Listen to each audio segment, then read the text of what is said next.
Hey guys, Spathodea will be getting her Euphoria in the next batch, and this video I will explain about it and if you should pull for her. Basically, her Euphoria is actually free because we get the material for free, so you don't have to use your shells and all those stuff. Okay, so if you have Spathodea, there's just no reason for you to not build her up since it is free anyway. Yeah, so let us now dive into her kit. First, her insight and a bunch of new stuff she get from her Euphoria. So first, when applying burn status with an attack, the next attack will gain crit rate. So she always apply burn with an attack anyway. So which means that crit rate plus 25% is always going to be there. Okay. Insight 3, when one target attack score a critical hit, no longer require critical hit, right? Will inflict 6 stacks of burn, which is why I say the critical rate plus 25% will always be there. So these new effects is from a Euphoria. First, she becomes a lingering glow character. And second, when entering battle, inflict 6 stacks of burn on all enemy, only when entering battle, not every round. When allies inflict burn on the target, the rate of lingering glow accumulate increased by 100%. So it doubles. And yep, you're gonna get like really high lingering glow very fast, okay, with Spathodea in the team. Additionally, raise the max stack of burn on all enemies by 15 stacks. So let's say if you have Marsha and Spathodea, you will be able to increase the stack by 20, so max burn stack is 50. If you are using her with Lawrence, then Lawrence 20, Spathodea 15, 35 stacks. So total will be 65 stacks on the enemy. If you're using both Marsha and Lawrence, then it'll be 40 stacks. Max is 70 stacks on the enemy. And one more thing, her Moxie now, excess Moxie will be temporarily stored at the end of the round, so she has Moxie overflow. If there's available Moxie capacity, it will be replenished, storing up to 2 Moxies. And her skill 2, Ignition Point, this is practically the skill that you want to be using as much as you can, okay? So this is because she will get 3, 6, 9 stacks of pre-ignition, 3 or 6 or 9 depending on rank, then 2 or 3 or 5 stack of acceleration, and 1 stack of preparation, Spathodea 1, 2 or 3, again based on rank. So pre-ignition is before attacking. For each stack, inflict 1 stack of burn on the target, and you remove all stack after triggering. Acceleration, when attacking, for each stack, maximum is 10 stacks, gain crit rate 5% and 3% attack. Remove all after triggering out. Okay, so if you have max stacks at 10, you get up to 50% crit rate and 30% attack, which is pretty huge. For her skill 1, Litter Boxer is 1 target attack and is 400, 600 or 1000% relative damage. And this attack gains crit damage plus 40% and it will inflict 2 stack of burn. So that is new. Inflicting 2 stack of burn is new, which then changes this card from an attack to a debuff card. And finally, her ultimate. This is the main card that is where her damage is from. So it's 1 target attack, deals 700% relative damage. This attack gains critical damage plus 40%. If the target is inflicted with 15 or more stack of burn, then additional crit damage 40%, and that is given. If in a lingering glow team, definitely you have 15 or more stack on the enemy, so that is 80% crit damage. When Flame Within the Fire, the ultimate, is released, for every 1 stack of burn the target has, this attack ultimate might increases by 2%. For every 10 point of lingering glow, deal additional relative damage equal to 5% of the base relative damage. So here, at 70 stacks of burn, that is 140% ultimate might. If the lower one, only with Marsha, at 50 stacks, then it's only 100% ultimate might. As for the total damage, if you have like 300 stack of lingering glow, that is 1750% relative damage. At 600%, it will go up all the way to 2800, and at 750%, which is the maximum, you can go up all the way to 3325%. So the higher you can push your lingering glow, the higher burn that you have on the enemy, the more damage this ultimate will do. Okay, and her overall rotation, okay, I have a lot of rotation here. I haven't fully tested this out, so I definitely will post more video related to this comparison. But first here is a 2-round rotation, okay? So 2-round rotation means you can ult every 2 rounds. So I have 2 variants here.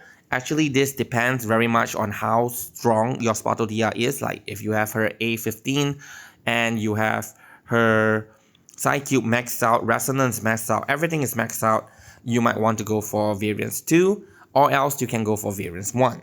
So here, variance 1 is practically you want to use Lawrence ultimate on Lawrence skill 1, Spathodea styles ultimate, then you spam Lawrence skill 1 to do as much damage as possible. And practically, if you look into this rotation, first, Lawrence need 2 AP per round. So there's already 4. Spathodea, before you ult, you want to use her as 1 because you want to apply all the pre-ignition on the enemy, increase the lingering glow, then only you do ult for more damage. So you don't keep the pre-ignition stack and use it when you are using ultimate, because only after using the ultimate lingering glow stack will increase. So that is too late because we want the lingering glow stack for our ultimate to do more damage. So here you already use up 3 AP and only get 2 Moxie.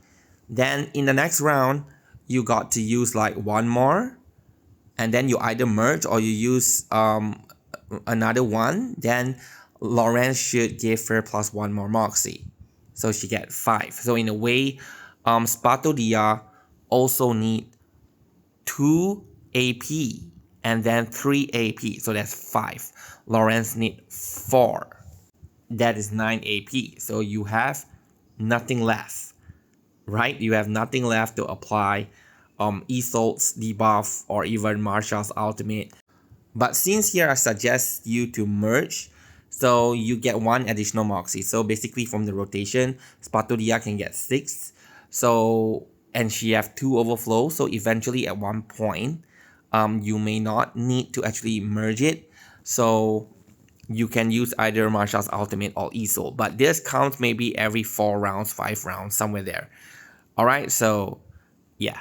For variance 2, you want your Spathodea to be really strong, right? Like it has very high resonance and all those things. Then you want to use Spathodea S2 as much as possible because you want to at least stack up 10 stack of acceleration so that her ultimate will do more damage. So in that case, when you use Lawrence ultimate, don't copy Lawrence skill, but instead copy Spathodea's S2. So now you can use 3 S2, that is 3 AP, and then you use 2 more S2 manually, so that is 5 buff in 2 rounds. This will give you maximum 10 stack of acceleration. And this will really make Spathodea hit really hard, like almost doubling the ult damage. But the drawback here is that you will not be able to use that many of Lawrence skill 1. So there's a trade-off there. And overall, in the end, the damage, I mean, it's better if you use the triple buff, but it's not like that much better compared to Lawrence. And again, as I said, this also depending on how strong your Spathodea is. If your Spathodea has very high stats and everything, then the gap will be bigger. Yeah, so variance 2 would be better compared to variance 1 if you are having a better or stronger Spathodea. Now, this is a 3-round rotation. So here, if you want to apply all of Isolde's and even Marshal's, so you can try for this. The damage is also very good. Okay, you can do the rotation here. You start off with round 1 Isolde's ult, and then Spathodea S1 ult S2, Lawrence S1 times 4 times. So this will give you a tremendous amount of damage. So first, Isolde's ult is used to help you push up the limit of the burn stack. So with Spathodea S1, you should be able to hit 70. And yeah, now you use ultimate and then you use S2 to buff yourself back up. The rest you use Lawrence to keep inflicting the Genesis steady, Genesis damage. Okay, so now back into round 2, you have unleashed your combo. So come back to round 2. Lawrence, you just got to be careful that you want to get back to Lawrence ultimate in round 3. Alright, but since now there's additional round, you can even get the additional Moxie, so the rotation becomes rather simple. For Spathodea, you just keep using S2 every single round.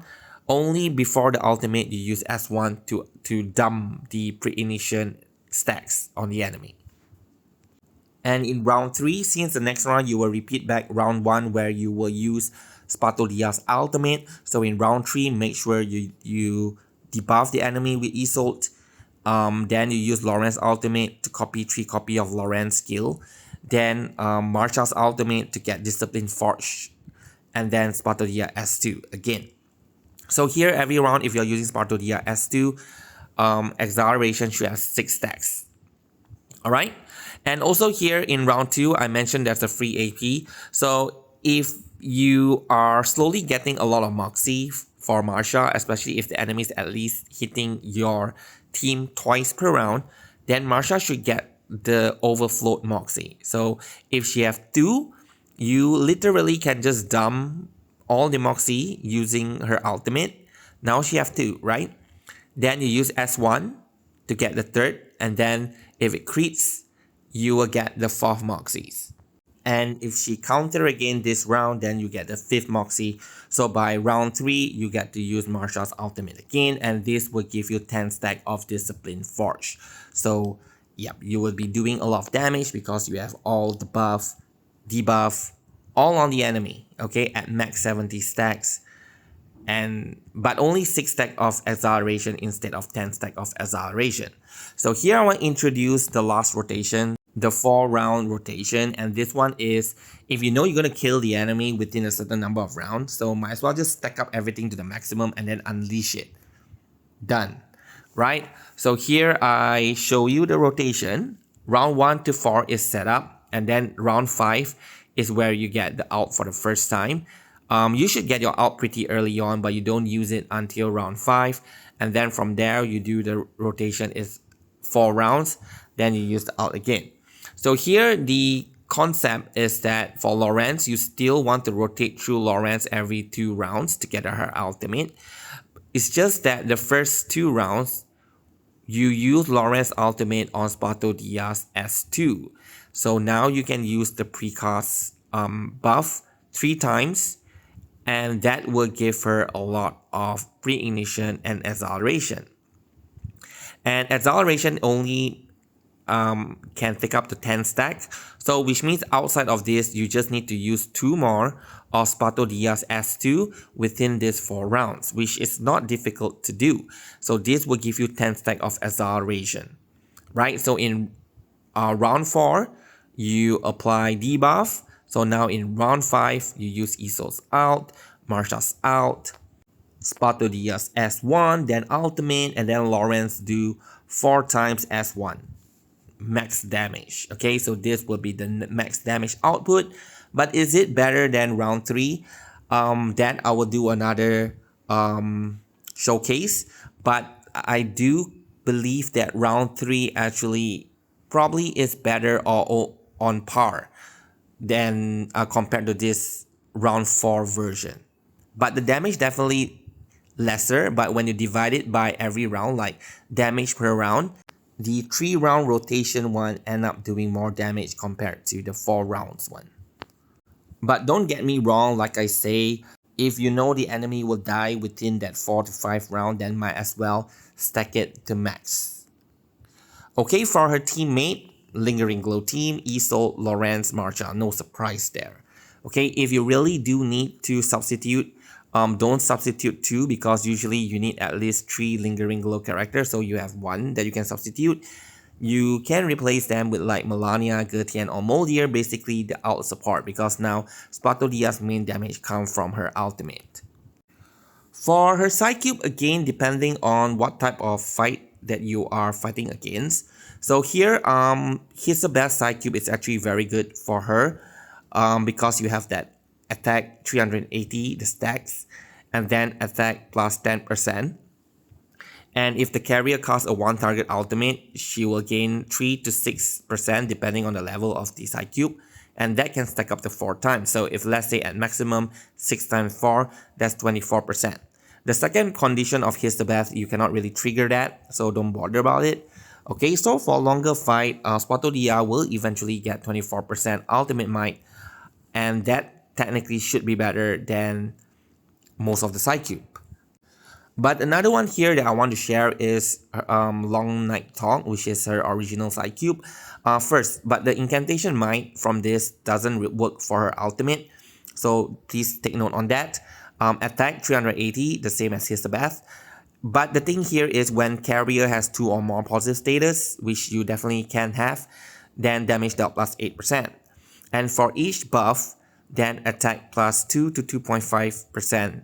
And that stack up to 2 to 5 times, so maximum is at 12.5% attack stats. So if you compare it to the Histobath one, it's basically additional 2.5% attack stats and 8% damage belt versus 24% ultimate might. But again, the ultimate might need you to use ultimate 4 times, and that can take very long. Okay, so if your fight is shorter and you want to do burst damage quickly, remember just now in the rotation, I explained about using Lawrence to copy the buff so she can buff several times. So she can easily do like 5 buffs, and that already maxed out the attack stat at 12.5%. So, yep. In that case, shorter fight, definitely her original Psychube is faster to ramp up. And apart from that, you can also use Luxurious Leisure. Okay, every time you do a single target out, you get 9% damage belt, up to 27% damage belt. And also that Psychube counts with 18% ultimate might. Definitely not a bad Psychube for her. Okay, and for her portrait, you don't really need her portrait to be honest, but if you really want, focus on the one that increases her ultimate damage, and that is P3 and P5. So increases crit damage increase to 70%. So it was 40-40, 80%, now is 70-70, 140%. P5, relative damage increases to 750, so that overall increases the out damage, and then crit damage increases to 100%. Okay, from 40 to 100, and extra is another 100, so that's 200% crit damage. So overall, should you pull for her? Well, her Euphoria is free. If you already have her, no reason why you don't want to build her up. Okay, especially if you need a single target DPS or a beast, a Flatus DPS, then Spathodea can fill that spot. If you already have all that, like you have Broom, you have Anjo, you are doing a lot of beast damage already, then yes, you can consider skipping her. If you don't even have her, I would say, yeah, if you like Lingering Glow and you have Beryl, then might as well just dedicate your Lingering Glow team to Beryl and not necessarily pulling for Spathodea. Okay, so that's all for this video. Thank you very much for watching and have a good day.